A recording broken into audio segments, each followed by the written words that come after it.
So if we go into the toolbox operators, and you'll see you've got pick random in here. So if we pick it up, and you'll see even though it's a wide box, it can actually squeeze inside, move 10 steps. And what I want to do is make his speed quick and then quicker. So let's go type in these numbers, 10 to 20 steps. So as soon as the green flag is clicked, he's could be going 10, then maybe 15, then maybe 10, then maybe 20, and he'll go quick and he'll go slow, and he'll go quick and he'll go slow. Okay, and you can see by the size of some of his circles, the smaller circles mean he's going quicker, and the big circles mean he's going a little bit slower. So I'm just going to press stop now, and what we're going to do now is pick up another pick random, and we're going to put it inside turn, and I want you to type in these two numbers for me, -15 and 15. So let's press the green flag now, and you'll see that your sprite will start bouncing all over the place. And it's going to be very difficult to shoot too, which is great. So what next? So let's, at the end of our game, let's hide him. So let's bring in the green flag up here, and let's just quickly go to control and wait for 10 seconds, because after 10 seconds our game finishes. So wait 10 seconds and hide. Let's bring in our green flag now. Let's have a look and see.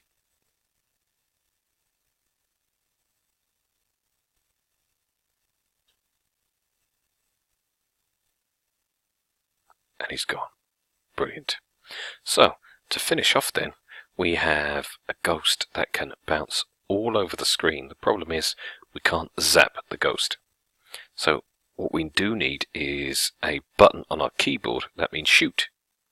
And we have to combine pressing that button and making sure that the two of them touch. Okay? So to do that, let's just move this code over here slightly. And I'm going to bring in a new block of code, green flag. And I need you now to bring in a forever. And inside this forever then, we are going to place an if. So let's bring in if. So bring in a button now. Let's go to sensing, and let's bring in key space pressed. And I'm just going to put that inside the if. So if we press the space key, something is going to happen. Now what is going to happen? Well, to test it, let's bring in a sound. I'm just going to bring in play sound pop. And when you press the green flag, you should be able to hear your sound popping, which is great.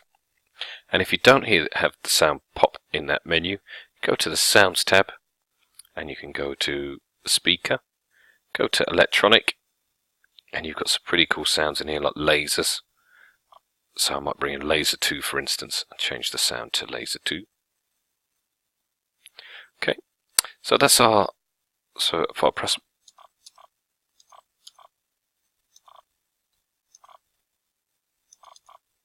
okay, so at the moment I'm getting no points yet because we haven't programmed to get any points yet. So what we're going to do now then is go to control, and we're going to bring in another if. Now the very important thing to do with this if is what we've done when we put 2 ifs or 3 or 4 ifs in one forever before, we've always put them in underneath.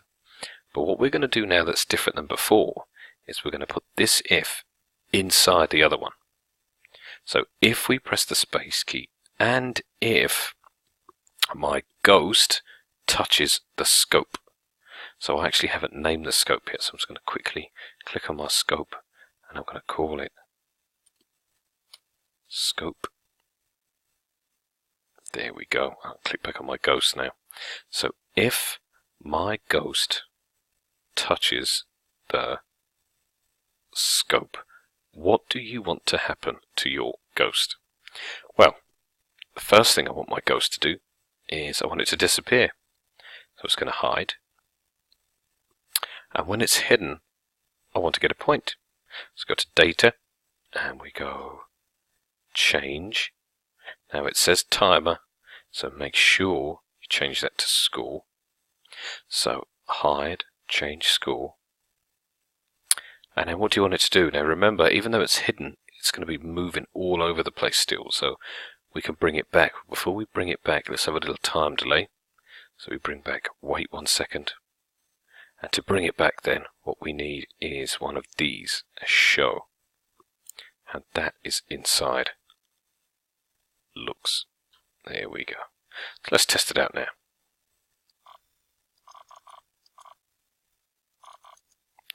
Here we go, got 1. 2. I only got 2. So I'm not the best in the world at this, but I've still got 2. And my score is working. Okay, my trigger is working, which is the space key. So make sure you have your 2 hands ready to play it. So once that's working fine for you, let's make the game quite adventurous. So we're just going to go right click on our ghost, and we're going to duplicate, and duplicate, and duplicate, and duplicate, and duplicate. So now you've got 6 of them. So now you press the green flag, and you'll see then that you've got a right free-for-all here, zapping some ghosts, which is great.